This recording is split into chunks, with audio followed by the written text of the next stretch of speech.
you're showing me an email from someone who I don't recall knowing about a fundraiser that wasn't for me, but was for Congresswoman Lowy. I have no information. Okay. I went to the fundraiser to support my friend Nia Lowy. All right. Excuse me, can I interrupt? I have There are another. photos that are being released of the secretary as she is testifying from inside this room. Can you please advise me as to whether or not that's permissible and consistent with the rules, particularly given that we have asked for a public hearing? If there are photos that are being released of the secretary as she is testifying, can you please explain how that I'm can done occur? with this. If you guys are doing that, I am done. You can hold me in contempt from now until the cows come home. This is just typical behavior. We will go off the record. Oh, for heaven's So sake. I would like to understand how that's permissible. Before the hearing was, It doesn't Excuse matter. me. We all are abiding by the same rules. I will take that down. Yeah, So well, I would like to take a break at this moment, yeah, and I'd like to have I'm a done conversation. for now. Go off the record. Go off the record. Let's talk about your relationship with Mr. Epstein after you left the White House. Okay. How would you characterize your relationship with Mr. Epstein? Mr. Well- President, he has a question for you. During the time it was cordial. At any time, would you characterize Mr. Epstein as a friend? We were friendly, but I didn't know him well enough to say we were friends. How often did you communicate with Mr. Epstein? Usually only on the trips.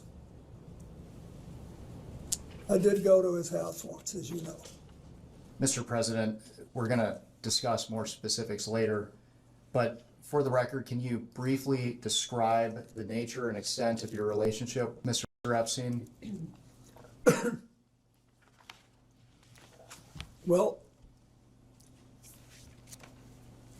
sometime after I left the White House, either in late 2001 or early-ish in 2002, I received a call from Larry Summers, who had been on my economic team and was later Secretary of Treasury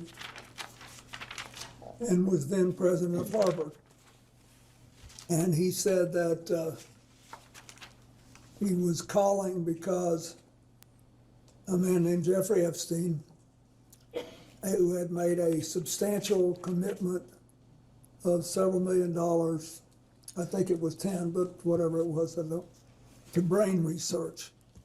And that he was a information hungry person, and he wanted to spend some time talking to me about economics and politics. And he said, he's got this massive airplane, and he said he would take you, your staff, your Secret Service detail, and anybody else you wanted to bring on the trips that he knew I was planning to set up a global network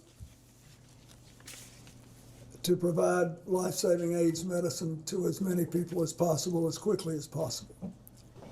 But this thing was really hard for me when it came out because we had been friendly with Glenn. I was sad, but it was terrible what she did, and she has to be punished. Somebody besides me should make a decision on what it is. So she got 20 years, and there it is. Okay. When did you first learn of Jeffrey Epstein's crimes? I think in 2008 when he was prosecuted. There's nothing that I saw when I was around him that made me realize he was trafficking women.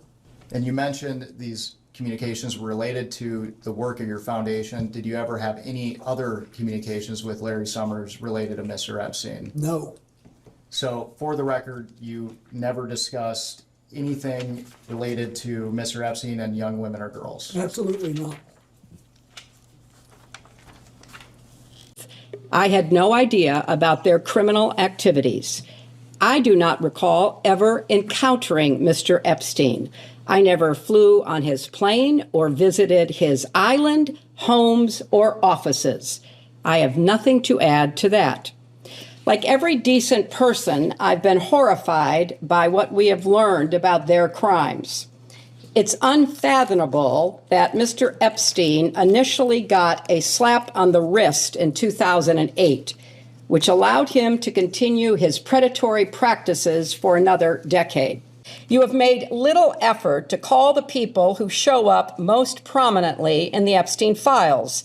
And when you did, not a single Republican member showed up for Les Wexner's deposition. This institutional failure is designed to protect one political party and one public official, rather than to seek truth and justice for the victims and survivors, as well as inform the public who want to get to the bottom of this matter. My heart breaks for the survivors, and I am furious on their behalf. I have spent my life advocating for women and girls. I have worked hard to stop the terrible abuses so many women and girls face here and around the world, including human trafficking, forced labor, domestic violence, and sexual slavery. For too long, these have been largely invisible crimes or not treated as crimes at all. But the survivors are real and they are entitled to justice. Would you consider Ms. Maxwell a friend? No. Would you consider her a friend of President Clinton? He'll have to answer that.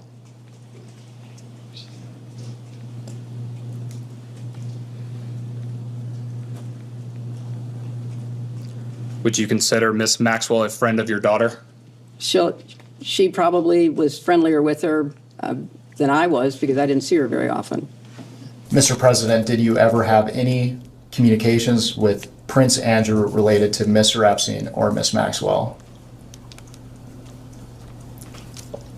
The direct answer to your question is no, but I don't want to mislead you. I know that because of my friendship with Evelyn and Lynn Rothschild, and because the former prince was around them, and they knew Ghislaine Maxwell from Britain and through her father, her late father. There may have been some conversation there. I don't remember it, okay, but I don't want to mislead you. I knew something that. Thank you. And you mentioned these communications were related to the work of your foundation. Did you ever have any other communications with Larry Summers related to Mr. Epstein? No. So for the record, you never discussed anything related to Mr. Epstein and young women or girls? Absolutely not.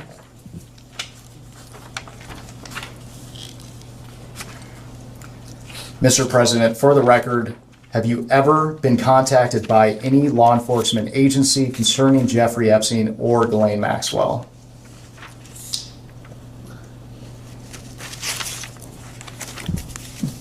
As far as I know, no. That is, as far as I remember. Back in 2008, I sort of thought somebody might ask me something. Because I was glad this had come out since it had happened. But I don't believe anybody ever did. You mentioned that you thought someone would want to ask you something. Can you elaborate on what that means? Just because he let me use this airplane. And for the record, before we move on, did you ever have any communications with Mr. Epstein that related to young women or girls? No.